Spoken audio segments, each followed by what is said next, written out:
Assalamualaikum warahmatullahi wabarakatuh. Salam sejahtera bagi kita semua. Perkenalkan, nama saya Muhammad Wildan Iksandi, NIM 205 20 0017, Fakultas Hukum Universitas Tarumanagara. Dosen pengampu mata kuliah Kapita Selekta Pidana Dr. Heri Firmansyah, Hesa Hemhum MPA. Di sini saya akan mempresentasikan tugas akhir ujian saya, mata kuliah Kapita Selekta Pidana yang berjudul Penerapan Teori Keadilan Substantif dalam Perkara Pidana Indonesia. Nah, pertama-tama saya ingin membahas tentang pengertian keadilan substantif.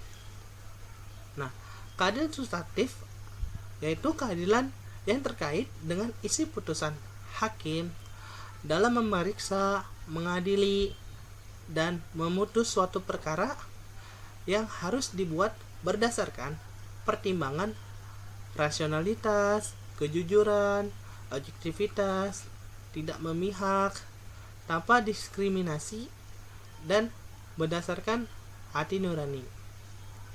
Selanjutnya saya ingin membahas tentang penyelesaian perkara pidana yang berkeadilan substantif.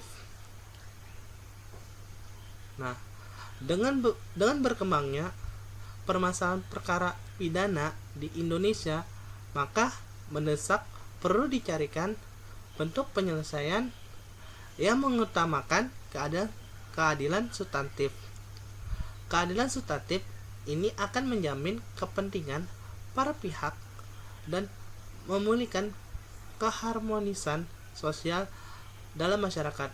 Maksudnya untuk menjaga hubungan baik antara para pihak dan masyarakat. Nah, pada akhir penyelesaian kasus pidana ini menimbulkan ketidakpuasan di kalangan masyarakat. Nah, dikarenakan penerapan hukum pidana cenderung tidak memberikan rasa keadilan kepada masyarakat kecil. Nah, di sini juga saya ada beberapa contoh kasus. Nah, contoh kasusnya ini tentang kasus pencurian 1 buah semangka di Kediri, kasus pencurian 3 biji KKO oleh Bomina, kasus pencurian 6 biji piring, kasus kecelakaan Lajar Srianto, kasus pencurian sandal jepit oleh berinisial AAL, kasus penebangan 2 pohon bambu di Magelang, dan lain-lain. Selanjutnya saya ingin membahas tentang penyelesaian kasus-kasus tersebut,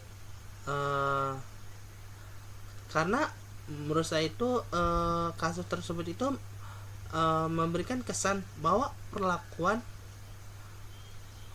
hukum terhadap kejahatan di Indonesia seperti kekuatan jaring laba-laba yang hanya dapat menyebab kejahatan ringan tanpa menyentuh pelaku kejahatan. Nah, di sini juga saya ingin membahas tentang penyebab kegagalan sistem peradilan pidana di Indonesia. Nah, penerapan hukum pidana dalam sistem peradilan pidana di Indonesia masih berpedoman pada Undang-Undang Nomor 8 Tahun 1981 tentang Kitab Undang-Undang Hukum Acara Pidana atau yang disingkat KUHAP. Justru dianggap tidak mewakili sistem peradilan pidana. Nah, contohnya jika menyangkut kepentingan korban dalam proses peradilan pidana yang diwakili oleh jaksa penuntut umum, masih terdapat perbedaan yang mencolok dari kepentingan pelaku.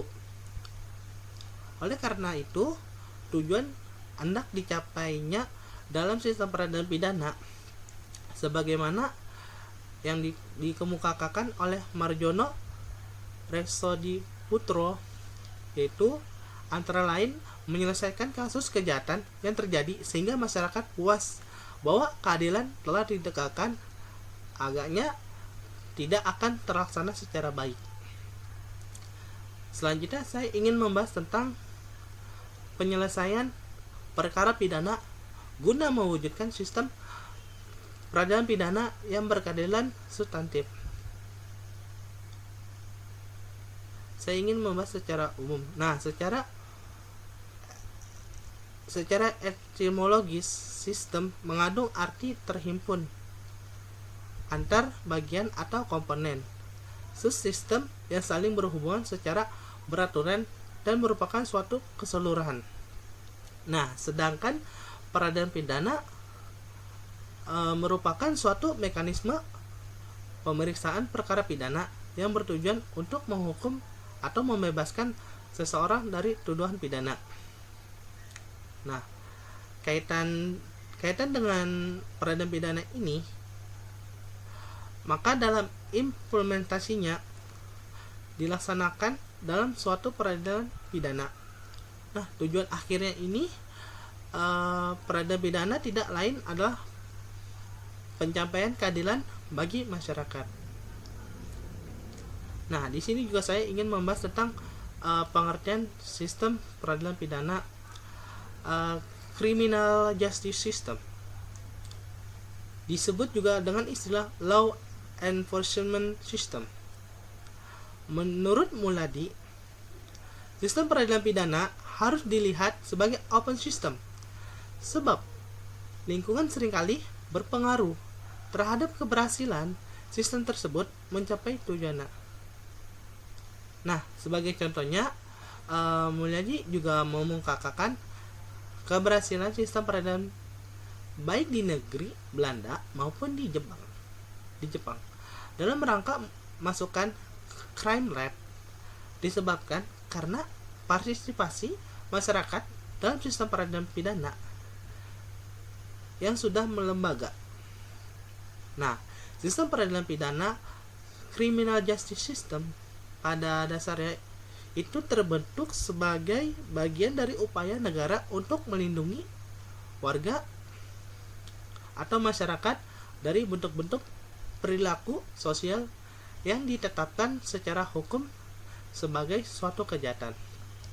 Nah, di sini juga saya ingin membahas tentang suatu terobosan baru cara penyelesaian secara restoratif telah dilakukan oleh Mahkamah Agung. Nah, banyaknya kasus kecil seperti pencurian 6 piring oleh Rasmina mengusik hati nurani Mahkamah Agung.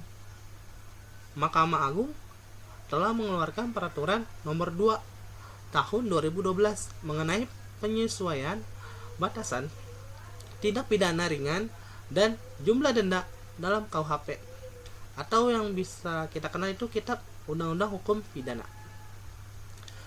Nah, jika sebelumnya yang disebut tindak pencurian ringan yang nilai kurangnya dari 250, nah sekarang ini diubah menjadi 2,5 juta.